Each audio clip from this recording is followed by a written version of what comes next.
দুর্গাপুরে একটি বিয়ে বাড়িতে রক্তারক্তি কাণ্ড। বরপক্ষ এবং কনেপক্ষের মধ্যে গন্ডগোল, মারামারির জেরে এক তরুণের মৃত্যু। ছুরির কোপে মৃত্যু হলো কনেপক্ষের এক তরুণের। বরপক্ষের 3 জনকে পুলিশ গ্রেফতার করেছে।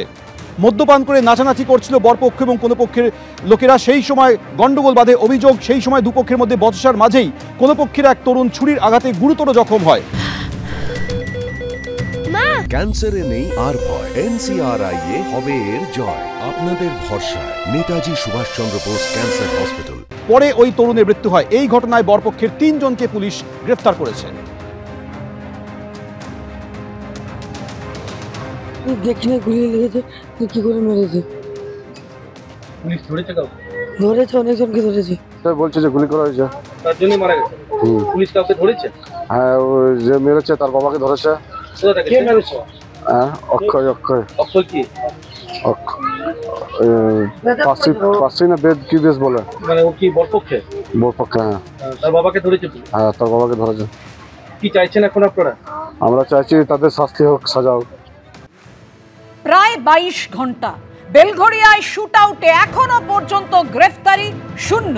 গুলিবিদ্ধ আইএনটিটিউসি নেতার মাঝে পড়ে আক্রান্ত একজন সাধারণ মানুষ, বেলঘরিয়ার বাসিন্দা এক যুবক। তিনি ডাক্তার দেখাতে এসেছিলেন। এই গুলি চলার ঘটনায়, এই শুট আউটের ঘটনায়, সেই ঘটনার মাঝে পড়ে গুলিবিদ্ধ হলো সেই যুবক। অর্থাৎ বুঝতেই পারছেন এলাকার মানুষজন কতটা আতঙ্কিত, কতটা উদ্বিগ্ন। আমাদের সঙ্গে রয়েছেন সন্তু দাস এবং তার শরীরে গুলিবিদ্ধ হওয়ার পর তার আঘাতের চিহ্ন রয়েছে এবং আজকে তিনি বাড়ি ফিরেছেন হাসপাতাল থেকে। আমি কথা বলে নেবো, কি হয়েছিল, কাদের সঙ্গে গেছিলেন, কি হয়েছিল?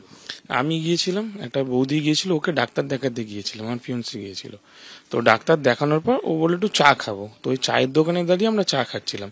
চাটা খাওয়া হয়ে গেছে, আমি পিছন দিকেই ঘুরেছিলাম, কে এসে কিছু আমি দেখিনি।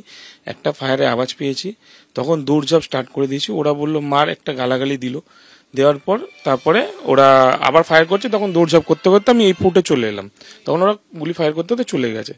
তারপর আমি পিঠে দেখছি জ্বালা করছে, হাত দিয়ে দেখছি রক্ত বেরোচ্ছে। তারপরে আমি ওখান থেকে স্বাগতার্থে গেছি গাড়ি করে। যাকে মেরেছে, মানে যাকে গুলি করতে গেছে বা যারা মেরেছে, আমি কাউকেই দেখিনি। শুনলাম যতদূর ওরা আমার সামনে থেকে দৌড়াচ্ছিল, তখন ফলস ফায়ারটা আমার গায়ে লেগেছে।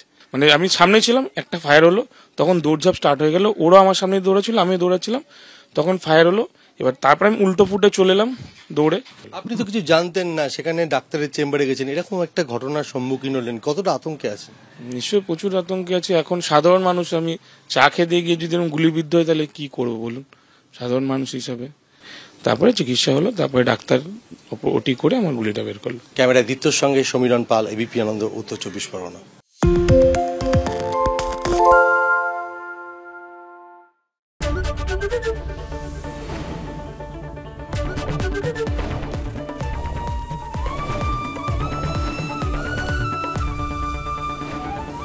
এবিপি আনন্দ, এগিয়ে থাকে, এগিয়ে রাখে।